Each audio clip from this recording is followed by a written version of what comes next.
एबेनोमिक्स शब्द का प्रयोग जापान के वर्तमान आर्थिक नीतियों के समूह को संदर्भित करने के लिए किया जाता है।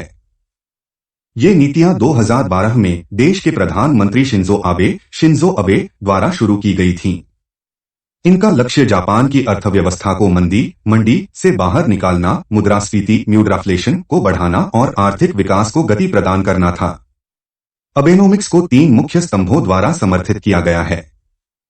मौद्रिक ढील monetary easing. Bank of Japan ने ब्याज दरों को कम करके और अर्थव्यवस्था में धन की आपूर्ति बढ़ाकर मुद्रा का ढीलापन की नीति अपनाई। इसका लक्ष्य उपभोक्ताओं को खर्च करने और व्यवसायों को निवेश करने के लिए प्रोत्साहित करना था। राजकोषीय प्रोत्साहन फिस्कल स्टिम्युलस। सरकार ने बुनियादी ढांचे के निर्माण और सामाजिक कार्यक्रमों पर खर्च बढ़ाकर राजकोषीय प्रोत्साहन प्रदान किया। इसका उद्देश्य अल्पावधि में अर्थव्यवस्था को गति प्रदान करना और दीर्घावधि में उत्पादकता में वृद्धि करना था। संरचनात्मक सुधार स्ट्रक्चरल रिफॉर्म्स। अबेनोमिक्स का लक्ष्य श्रम बाजार में लचीलापन बढ़ाना, कॉरपोरेट गवर्नेंस में सुधार करना और व्यापार को आसान बनाना जैसे संरचनात्मक सुधारों को लागू करना भी था। ये सुधार जापानी अर्थव्यवस्था को अधिक प्रतिस्पर्धी बनाने और दीर्घकालिक विकास को बढ़ावा देने के लिए बनाए गए थे। अबेनोमिक्स की शुरुआत के बाद जापान की अर्थव्यवस्था में कुछ सकारात्मक बदलाव देखने को मिले। स्टॉक मार्केट में तेजी आई और बेरोजगारी दर कम हुई। मुद्रास्फीति का लक्ष्य हासिल करना हालांकि मुश्किल साबित हुआ। अबेनोमिक्स की सफलता पर बहस जारी है।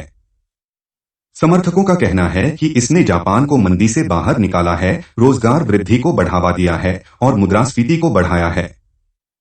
आलोचकों का तर्क है कि यह आय असमानता को बढ़ा देता है, सरकारी ऋण को बढ़ाता है और टिकाऊ नहीं है। अबेनोमिक्स के लाभ। आर्थिक विकास। जापान की अर्थव्यवस्था 2013 से 2019 के बीच लगातार 6 वर्षों तक बढ़ी। रोजगार वृद्धि, बेरोजगारी की दर कम हुई और श्रम बाजार में अधिक महिलाएं और बुजुर्ग शामिल हुए। मुद्रास्फीति में वृद्धि। मुद्रास्फीति का लक्ष्य हासिल नहीं हुआ, लेकिन यह गिरावट से दूर चला गया। अबेनोमिक्स के नुकसान। आय असमानता, धनी और गरीब के बीच का अंतर बढ़ गया है। सरकारी ऋण। सरकारी खर्च में वृद्धि के कारण सरकारी ऋण में काफी इजाफा हुआ है। टिकाऊपन। आलोचकों का कहना है कि अबेनोमिक्स टिकाऊ नहीं है और इसका दीर्घकालिक प्रभाव अनिश्चित है। आलोचकों का तर्क है कि अबेनोमिक्स असमानता को बढ़ाकर और सरकारी ऋण को बढ़ाकर विफल रहा है। उनका यह भी कहना है कि यह मुख्य रूप से बड़े निगमों को लाभान्वित करता है और छोटे व्यवसायों और मजदूर वर्ग की उपेक्षा करता है।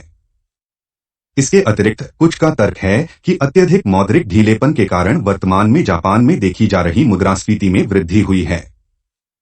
अबेनोमिक्स का भविष्य। 2020 में शिंजो आबे के इस्तीफे के बाद से अबेनोमिक्स नीतियों में कुछ बदलाव हुए हैं। हालांकि जापान की मौजूदा सरकार अभी भी इन नीतियों के मूल सिद्धांतों के लिए प्रतिबद्ध है। यह देखना बाकी है कि अबेनोमिक्स भविष्य में जापान की अर्थव्यवस्था को किस प्रकार प्रभावित करेगा। अबेनोमिक्स की सफलता कई कारकों पर निर्भर करेगी, जिनमें वैश्विक आर्थिक स्थिति, बैंक ऑफ जापान की मुद्रास्फीति को लक्ष्य तक पहुंचाने की क्षमता और सरकार द्वारा किए जाने वाले संरचनात्मक सुधार शामिल हैं।